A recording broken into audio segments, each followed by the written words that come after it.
All right, and good morning, everybody. I'm slightly late because I had to get my tea. I was making tea, and then I realized that it was 8, and the tea was still out there steeping.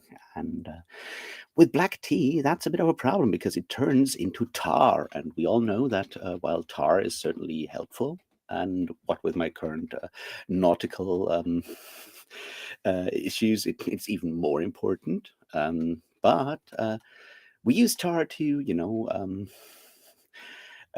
tar back our hair and not to drink. So I decided it's better if I run into the kitchen quickly and get it before it turns into that.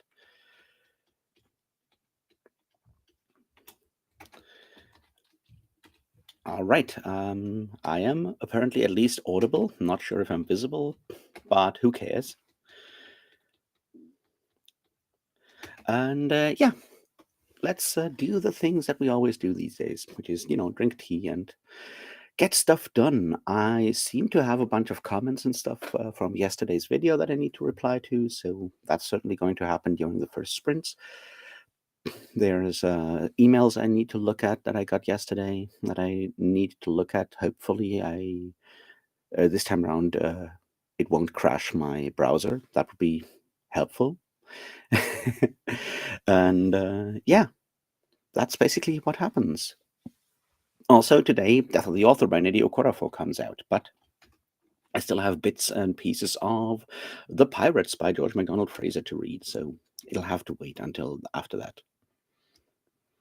Hey Ori, how you doing? Yeah, yeah, I reread On Stranger Tides yesterday. I recorded a video for Treasure Island yesterday, but I may re-record it because I forgot a couple of things, and that makes me feel bad. And although I have heard from people that have already seen the video that they think it's good, and I can just leave it that way, but I'm not sure if I want to. Hey Britton, how you doing? How is your reading coming along, Britton, with both Yiddish Policemen's Union and North Waters? I think is the other one that you started. Yeah, but I'm really enjoying The Pirates by George MacDonald Fraser right now. I mean, people say it's too long, and I can see that being the case. What with it being 400 something pages, which is really hard to keep the tension, or like not the tension, but like for a comedy novel, and it is very clearly a parody and comedy. Like keeping that sort of like engagement going for like almost 500 pages can be quite the challenge, I guess. But we already got like another Samuel Pepys appearance, and that's already really cool.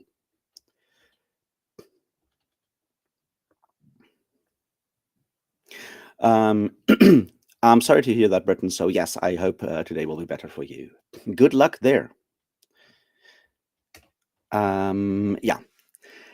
Anyway, Samuel Pepys, really cool dude, shows up in Neil Stephenson's Baroque Cycle as well, because Baroque Cycle does cover the same sort of period and does also have a lot of pirates in it, which I should probably reread the Baroque Cycle at some point. I read it like twice, I think, 2 or 3 times at this point. So maybe it's time to reread it yet again.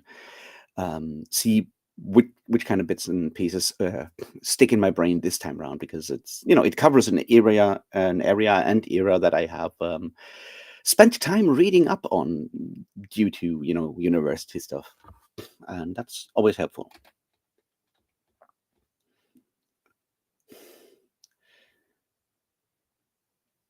Oh, The Broken Sword, that's a really nice one.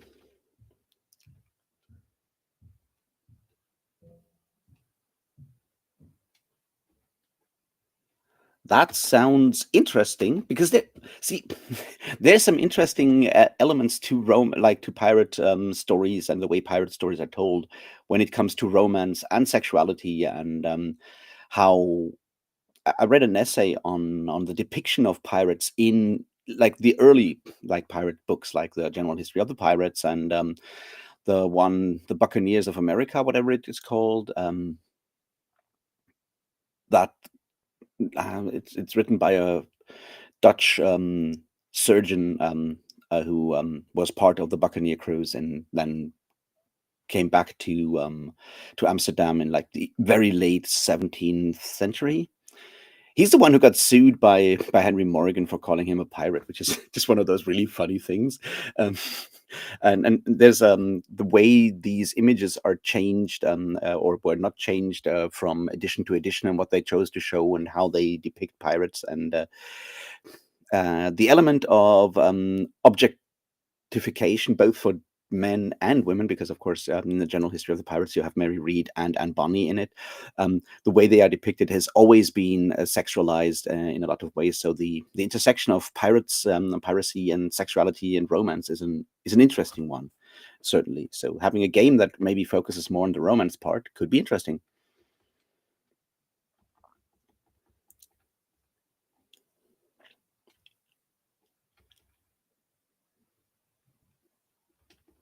With the deft storytelling and thematic depth, you're talking about the Broken Sword, I assume. I haven't read the Northwater, so I can't speak to that one. I do in general like Paul Anderson is one of those complicated people because I do really enjoy both the Broken Sword, and I do very much enjoy Three Hearts and Three Lions, which is a really clever sort of look at parts of the Song of Roland and the matter of France in general, and has been hugely influential on D&D, and thus the whole tabletop role playing game thing, among other things, like the idea that trolls burn when you put fire to them, which is now a staple of troll descriptions in monster manuals and so forth. To the point that like Drizzt in one of the Dark Elf novels spends like 2 chapters just nothing but burning trolls with fire. That's an invention of Paul Anderson's in Three Hearts and Three Lions, as is, of course, the fact that dwarves speak Scottish. So in that regard, he has been super influential in a lot of ways, but Paul Anderson also very much a conservative, to put it mildly, during the 50s and 60s. Also, as far as I remember, pretty hawkish on American foreign policy during that time, which means, Korea and Vietnam, which I don't think speaks highly of him, which is, mixed feelings about those kind of people. But then again, a lot of these, 1950s, 60s fantasy and science fiction authors have had interesting politics, I guess.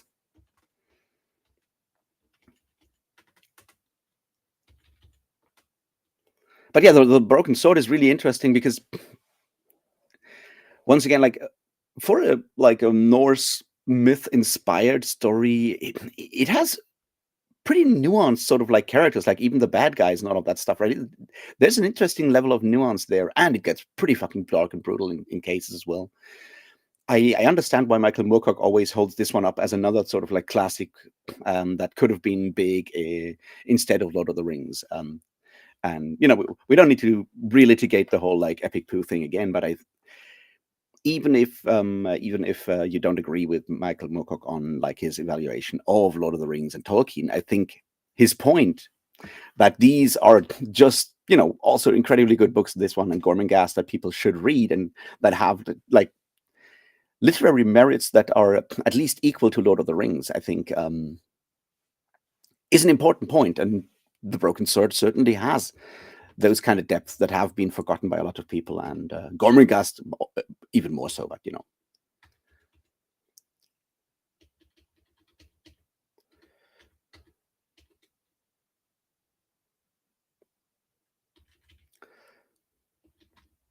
Yeah, but that's like the idea, right? Like combining Norse myth and British legend or fairy tales makes a lot of sense if this is in Britain, but there's a lot of like Norse influences on British culture and so forth, of course. What with the Saxons and everyone coming over at some point.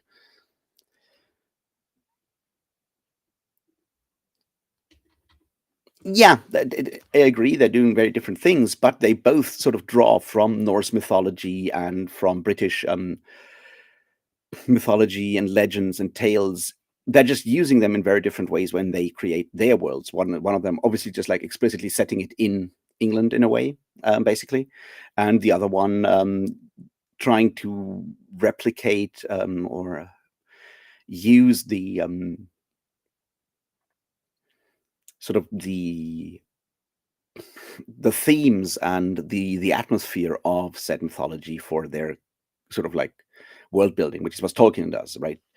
And I think both are valid approaches. It's just interesting because it also kind of shows you what each of them thought sort of like important about Norse and English mythology, what spoke to them as sort of like the essential elements. And Tolkien obviously picked different things than Anderson did, and yeah, that's just like interesting in that regard because uh, it kind of shows you something about like the reception of myth and the understanding of myth by different people at the same time, roughly the same time.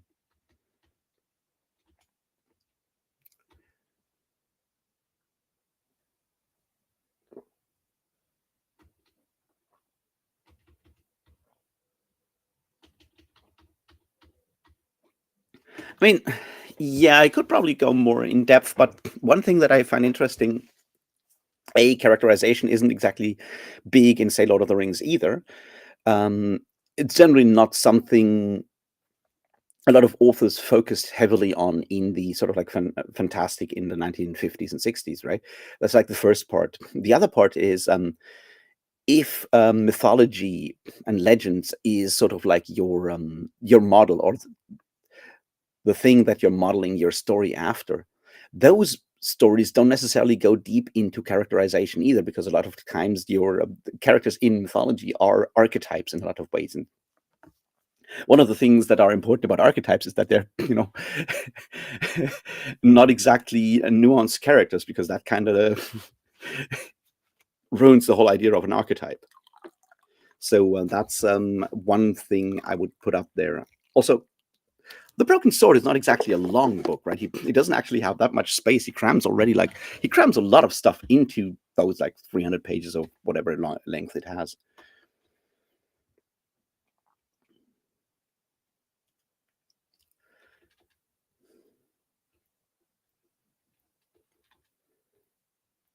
Yeah, I mean, Tolkien certainly is a romantic in some regards, but when you look at Tolkien's, especially the Rohirrim, that part I think is very explicitly modeled after Anglo-Saxon British culture, right? I mean, he literally quotes that whole like "Where is the horse? Where is the rider?" which is a classic, is it 6th or 7th century medieval like Anglo-Saxon poem.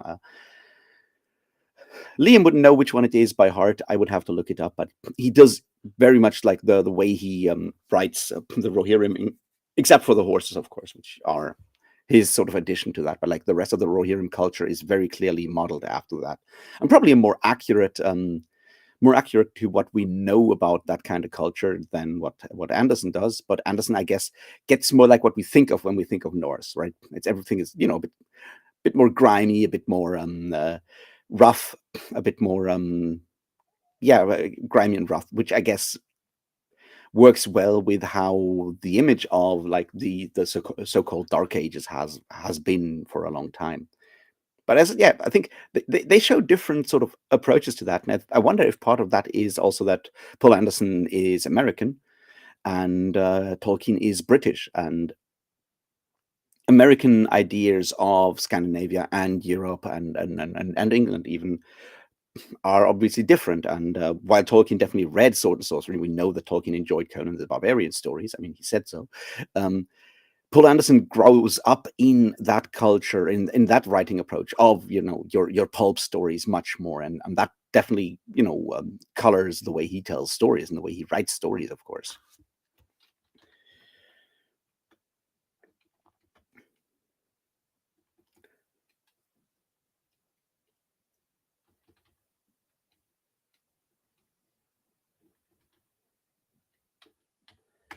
Yeah, I mean, I did really enjoy both. I think what's interesting is that when you go to the Three Hearts and Three Lions, and I highly recommend you read that as well, Britton, if you enjoyed The Broken Sword. It has a very different vibe. It's not as dark.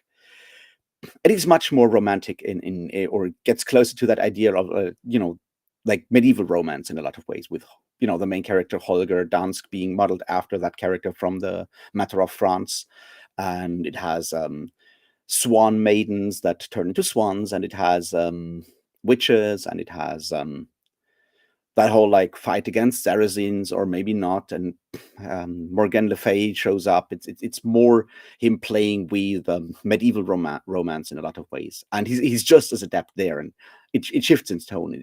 It's a bit more lighthearted in some ways. It's also still pretty dark, because fairies are scary in that world. Um, but yeah, he goes more into that medieval romance or romanticized medieval mythology with Three Hearts and Three Lions. So I highly recommend that one as sort of like a complementary book to the Broken Sword.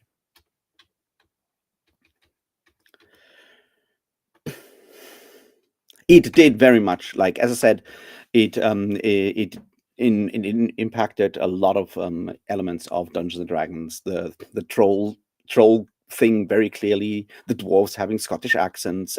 I mean, both the Broken Sword. I think both the Broken Sword and Three Hearts and Three Lions were mentioned in that original appendix. Was it N? I think it was Appendix N, the one that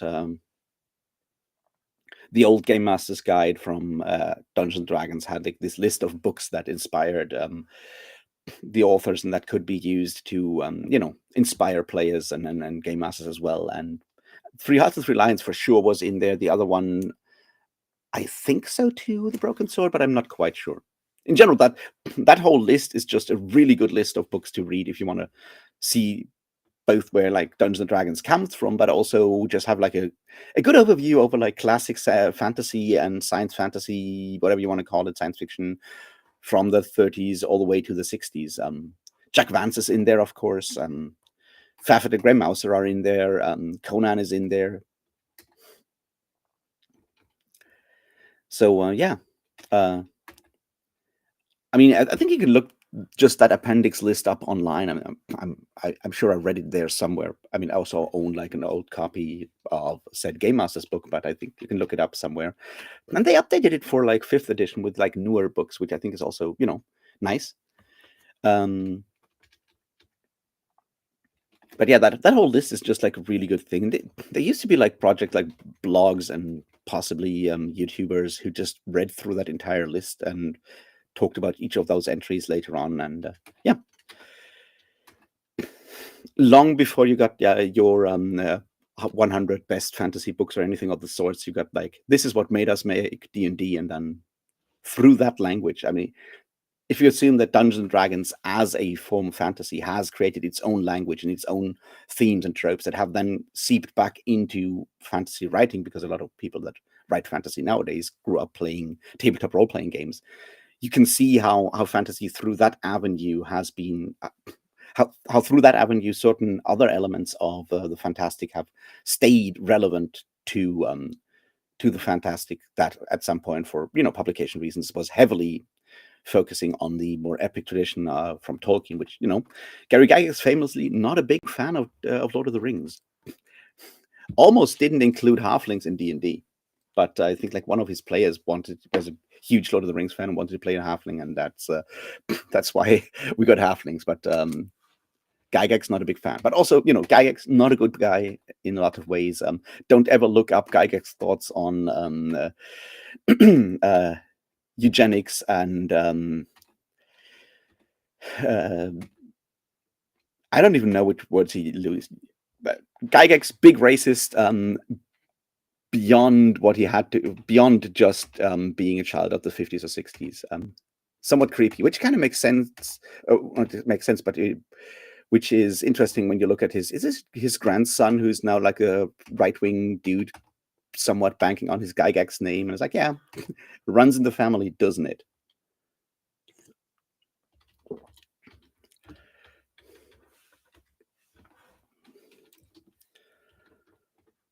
But yeah, Britain, highly recommend reading Three Hearts and Three Lions. Maybe I'll look during the first sprint. I'll look up that list, that appendix and list of books, and just link it so you can look at that, because it's a good guide to classic fantasy and science fiction in a lot of ways, with some surprising entries in there.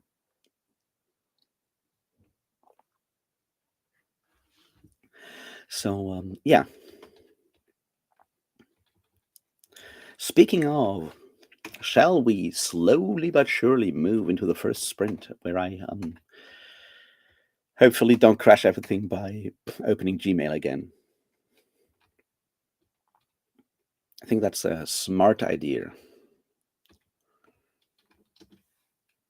So I guess we'll be back at 10 past. How does that sound?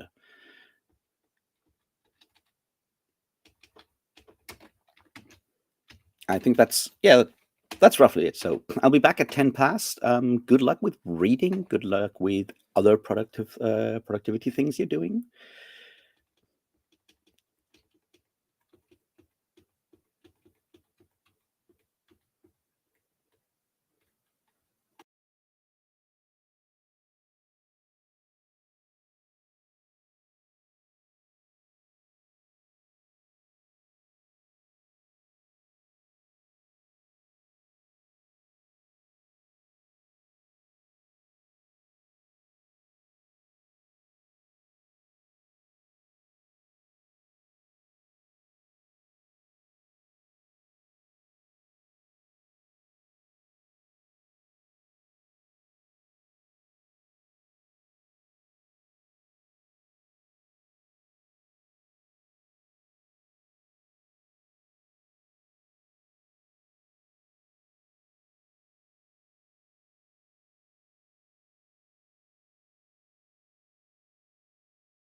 And I am back.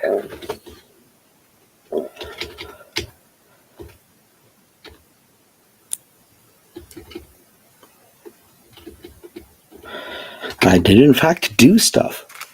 I paid my phone bill and I updated my tax information for Patreon, so I guess we're good. That's actual work for once.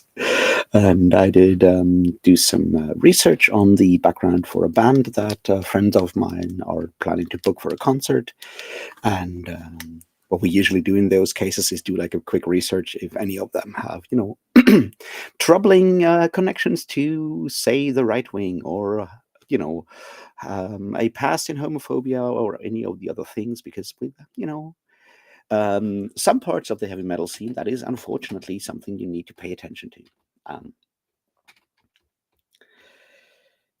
So that's something I did try. Oh, Danke, Britain. Did you just look up how to say that in German, or yeah? So I had to look at some stuff for a band that was formed in 1984 in, well, what was still back then the GDR. So yeah, not saying that has like any influence on their political leanings, because late 80s heavy metal is not exactly known for its conformity to that specific regime. But yeah, managed to do all of those things, replied to comments, did all of that stuff. I guess I have no excuse but to actually do writing and stuff in the next sprint. We'll see how that goes.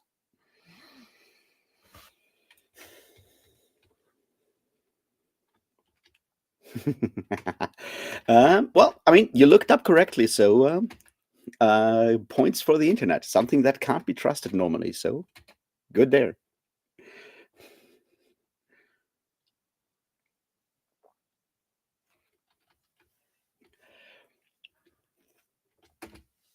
But yeah, beyond that, I had to listen to an album of an Italian band.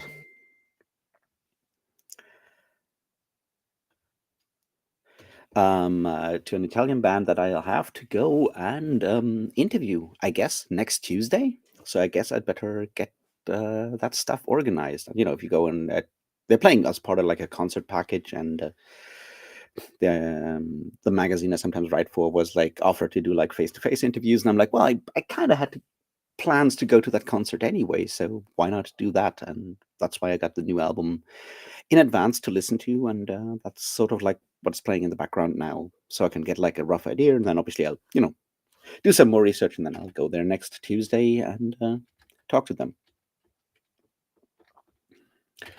It's almost like actual journalism. I mean, it's not, but you know what I mean. Um, so we'll see how that goes. Yeah, I'm kind of looking forward to reading Death of the Author, which I guess was probably added to my Audible library 10 minutes ago.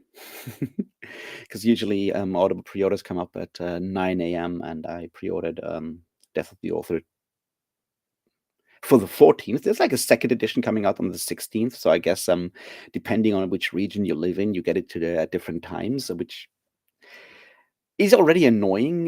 But like having like 2 days difference feels particularly weird.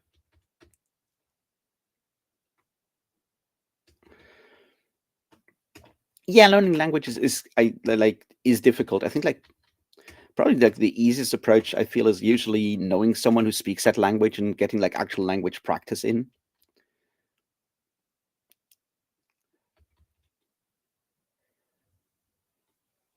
Which video are you talking about, Britain, there? Because I'm slightly confused now. I may not have watched it yet, so that's why I'm asking. No, so what was I saying? Get confused there. No, I'm like Death of the Author. I'm going to listen to the audiobook whenever it comes. Whenever I am done with The Pirates, so probably tomorrow on my way to the dentist, and then I can. I mean, obviously tomorrow I know whether I will have to do more pirate stuff or because I guess I'll get like a timeline of what happens to my teeth. And yeah, as I said, I did record a video for Treasure Island yesterday. I might re-record it. I forgot to talk about the whole stuff with the Buccaneers and barbecue, which I feel might be interesting.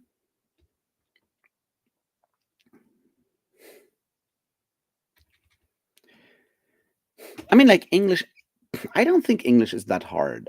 Compared to German, I think it's fairly easy. Yeah, if you're already like in like an um, in a Germanic language, then learning a different Germanic language is not necessarily that hard. English does have a lot of like when it comes to vocabulary, it does have a lot of like words from the French and Latin and so forth. So that's, I guess, more a thing. But like grammar rules in English are fairly simple, and nobody cares about them. Like German has way more complex grammar rules than English, for example. So that wasn't too hard. I mean, the other part is, of course, learning it in school for like whatever, how many years, kind of gives you a good basis. And then with English, you're also constantly like inundated with it, right? That's part of the how to learn a language is usually using it or constantly listening to it and hearing it and all of that. And in that regard, learning English is obviously easier than some languages unless you actively seek out those people that speak that language, I think.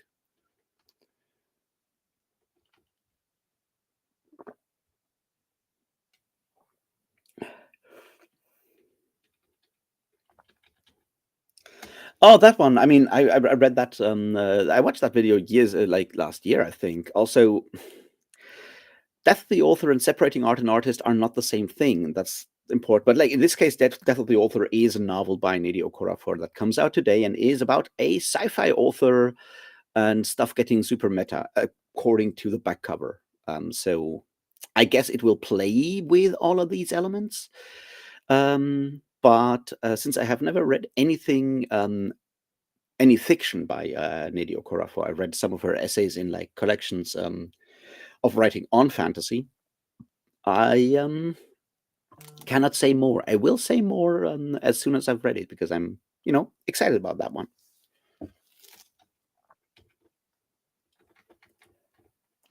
But yeah, I assume you have read that New York Magazine. Is it New Yorker, whatever that article from yesterday? I assume you've read that, Britain, which may have contributed to you having a shit day. I assume because it's not good. It's a good article. It's not good. It's not exactly good times reading that though. I mean, it doesn't actually add too much things we didn't really know before, but it does. It's well written, which is a big advantage to say the parts of the Tortoise podcast that I've heard before. It does, add sort of independent research and so forth to the stuff that Tortoise did. So I'm very thankful that finally, an actual journalistic outlet with, some level of ethics and professional approach and so forth took on that whole subject and took their time talking to people, naming their sources where they have them, all of that stuff in a way that those podcasts didn't. The way it does actually showcase that what's Gaiman did was not, in fact, actually part of how, say, the kink and BDSM things should work, and that it's a no-go there as well, and that it is, in fact, non-consensual is important because that's like a huge part of like what I've seen about the Tortoise stuff is right that they very much conflate that the things that Gaiman did with just like general BDSM practices, which is wrong but that's kind of where Tortoise has an agenda because they're somewhat turfy and as part of that whole like larger sort of push against all kinds of queer themes lumping or like talking about BDSM, talking about kink is one inroad that the more turf side of things has often used in when it comes to feminism to push out the some parts of the queer community in a way. So that the new article does in fact take its time to explain that this is not a BDSM problem. This is a Neil Gaiman problem. I think was helpful.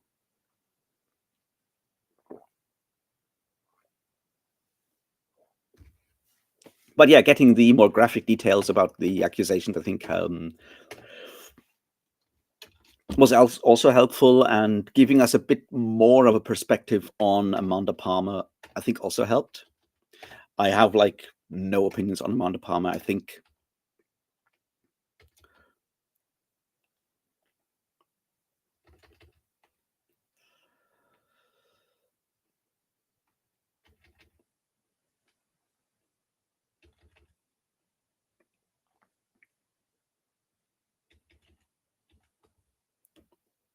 yeah, yeah, as I said, like it's well put together. The fact that they are, now openly giving their names, all of that, I think, is was helpful. Mostly, I'm just like really glad that finally a more reputable source did, or more reputable outlet did give them the voice they needed, and also centered the whole thing much more on them as people and not so much on Neil Gaiman. And all of that is, I think, really helpful. It still won't go anywhere. I mean, that's like the big problem. They're like, legally nothing will happen, and those, like Neil Gaiman said, that's over. Even if he won't, get new contracts or anything of the sort, I think that's just like over. The frustrating part is, of course, that if all of those shows get canceled, all the other people that had like nothing to do with this also suffer from that. Like looking at TV productions and how precarious the situation for a lot of people working on them are. I think it's we need to find a way to get these things sorted out without basically destroying the existence of all these other people. Obviously, not the lead actors, but like everyone else working on these, like the shows that are currently tied to Gaiman, right? Something needs to be done there to make sure that like canceling, so to speak, or like having any form of consequences for Gaiman should not impact them because they didn't, decide to go and work for Neil Gaiman because he's a creep or anything. They most of them probably didn't know about it beforehand. Although there might be some people that would be interesting if there are people who worked on these shows where he was like more actively involved in the production. If there are people coming forward with like him sort of like overstepping boundaries and showing part of his side abusive behavior at those shows as well, that would be interesting to know. But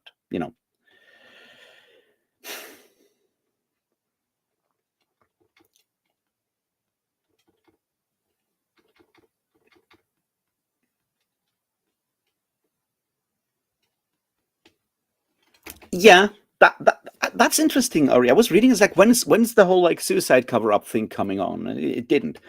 Now,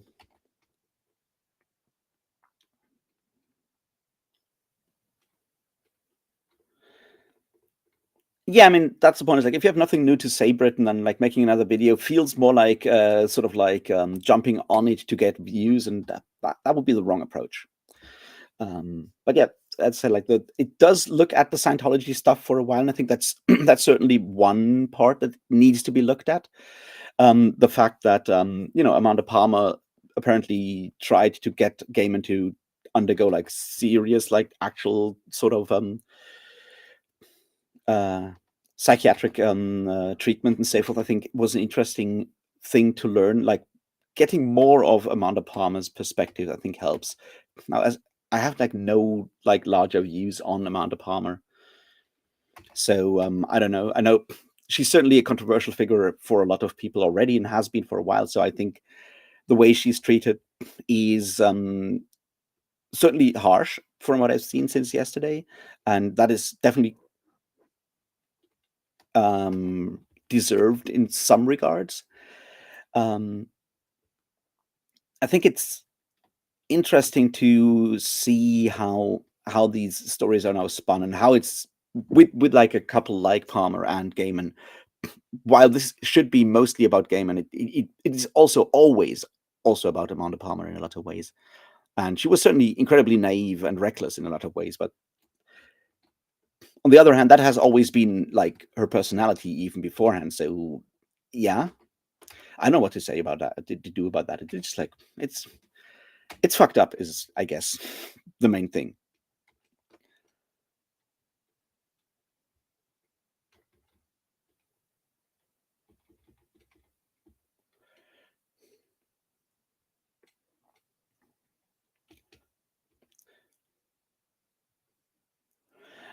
Yeah, I agree with both Ori there. Like, yes, Netflix is obviously canceling shows all the time and all of that. I think that the problem is that yes, workers' rights in show business need to be tackled. It's just easier, basically, to do something like that and blame it on one guy and so forth. So I feel like the way of like having consequences for people in power doing things like that, I think, is an essential thing that we need to find out to figure out. We certainly haven't figured it out because legal consequences are incredibly difficult to get to, and I mean, I guess there won't be jail for gaming. I guess maybe he'll make less money, and maybe he'll have to pay some more settlements or whatever with some of the women, and that's certainly something. But yeah.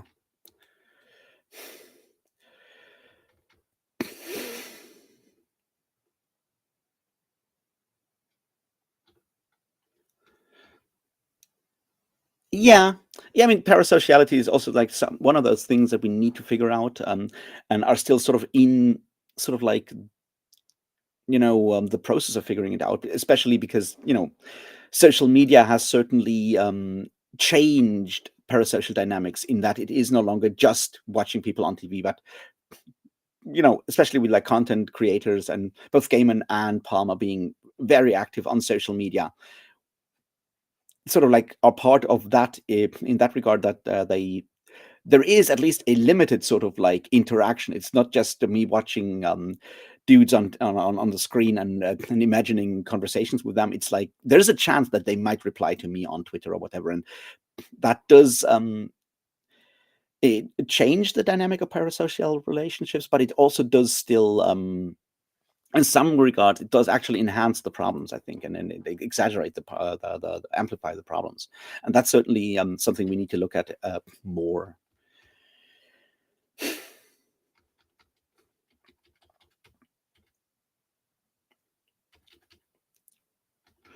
Yeah, I mean, the world is depressing. Don't get me wrong.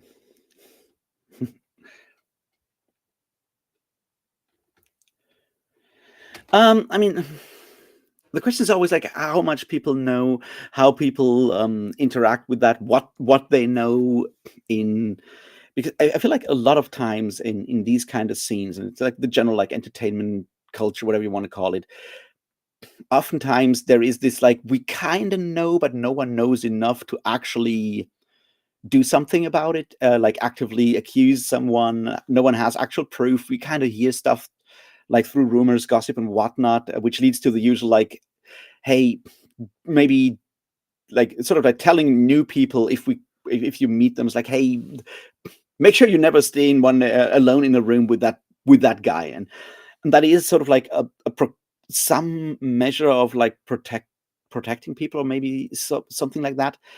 But because of like the way these spaces are often structured, that's like all a lot of people can do, because you know if you don't have proof and you say something, and a person of power and money hears about that, they'll just like sue you ass to like fucking nowhere. And especially with the way that, say, these kind of libel laws work either in the UK or in the US, that's a huge problem. So it's difficult to figure out what people can or cannot do at a specific point in time.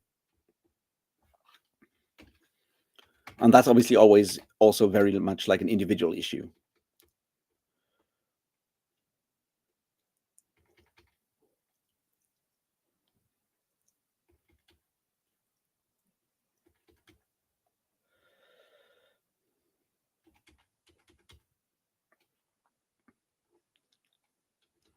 Oh, I didn't know you actually talked to him, met him in person. I have never interacted with Gaiman in any way or form. I mean, I still follow him, I guess, on Twitter, and I guess also on Blue Sky.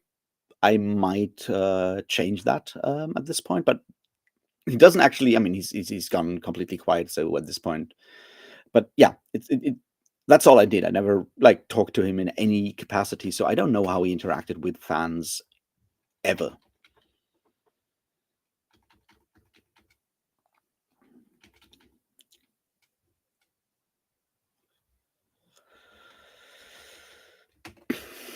Um, I think like evil is one of those words is super difficult to use because it comes with like a lot of like very fundamental sort of like metaphysical kind of connections. I think, you know, he's an abuser. He very likely was abused as a child growing up in that like Scientology environment and so forth. And there is obviously that idea that abused people do probably abuse have a higher chance of abusing people afterwards. There's a cycle of abuse that stuff exists, and it's important to sort of take that into account and go like, well, there's reasons why he does these things, but there's also there's still a choice, I think, and uh, in that regard, I think he's certainly an incredibly harmful person. And if I want to label that evil or just harmful, consciously harmful, up to a point at least, I think doesn't really matter much in that regard. It's like because evil is such a loaded term.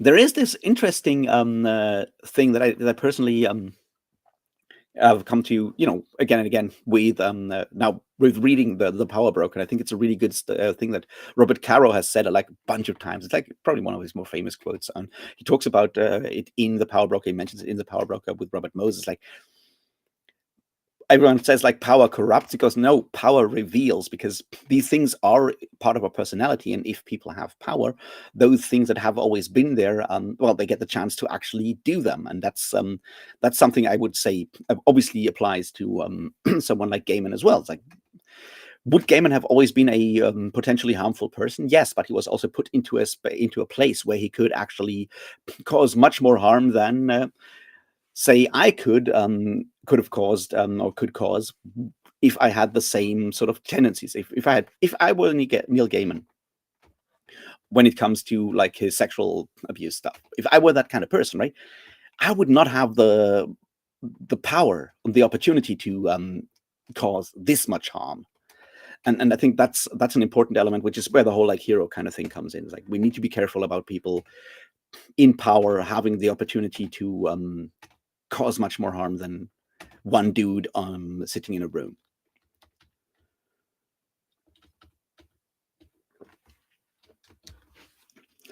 So yeah, shall we actually do the thing and be more productive and read stuff and write stuff and so forth for another 45 minutes? Because then I can be back at like say 15 past the hour, which allows me to wind this all down, have a bit of a chat, and then run to the gym. Hopefully not fall on my ass again like yesterday, because it's super fucking slippery out there with snow and ice and everything.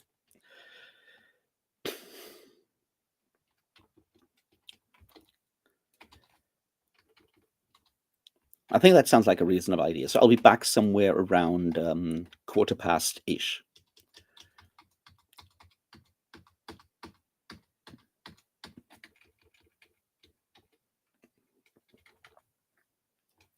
Well, in that case, good night, Britain, and may tomorrow be a better day.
And I am back.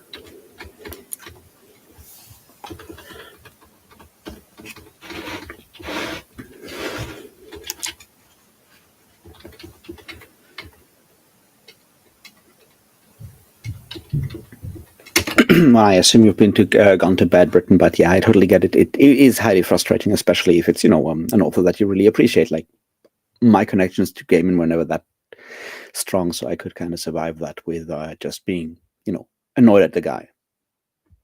But it doesn't impact much of my reading. It'll definitely impact like if I ever go and reread Good Omens, but I've read it like 3 or 4 times, so it'll probably be a while before I do that anyway. Beyond that, I did in fact do some writing. Shocking, I know. It's a surprising day, isn't it? It's actually sunny out there. Maybe it's that means that like more of the ice downstairs has melted away, which I sure hope, because it kind of sucks. It happened yesterday when I went to the gym, and like the way to the bus stop is somewhat hilly, and over the weekend we had snow, and then obviously the snowplow come through and they push all the snow and stuff to the side, and during the day the sun shines on it, so that it melts on top, and then at night it kind of freezes over, and suddenly you have like these very slippery places. And yeah, I didn't hurt myself much, but it certainly happened, and I'm trying to avoid that today.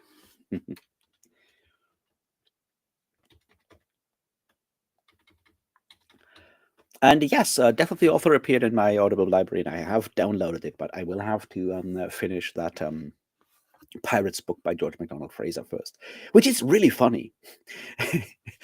So certainly, at some point, the glorious hero was described as having a male chauvinist smile, which was not something I was, expecting in a book from 1983, but Fraser being surprising several times already. So that's nice. It's probably somewhat insensitive in some regards when it comes to the depiction of race and so forth, but this being super meta about pirate movies, you can also argue that the way he describes those things is just could be read as a form of criticism of the portrayal of black characters in pirate movies in the 50s and 60s. So it's conflicted, but it's complicated, but it's fun, and people are stealing a crown and pirates and are doing pirate things. So who am I to complain? And yeah, I'll go to the gym now, finish that book. This afternoon, I'll record videos for On Stranger Tides and The Pirates. I think what's good with those 3 books of Treasure Island, On Stranger Tides, and The Pirate is that they form something of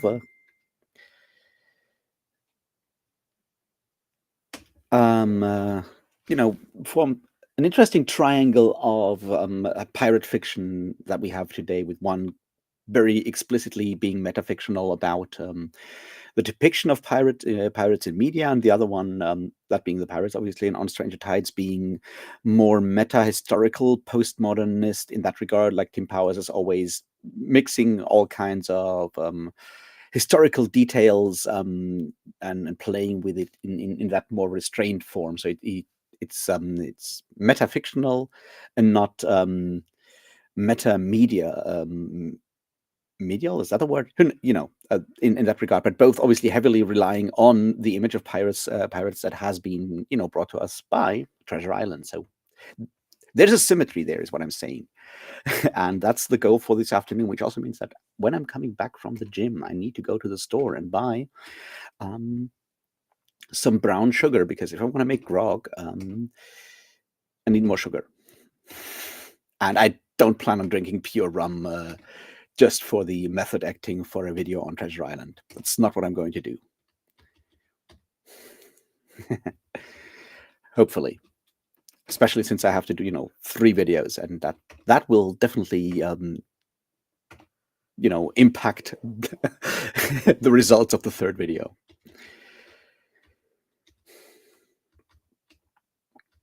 So tomorrow I'll either not sprint at all or do one sprint because I have to, be at the dentist at 10, which means I have to leave at like 9:30-ish. And we'll see how I feel tomorrow morning, but that's just something that I, should be aware of,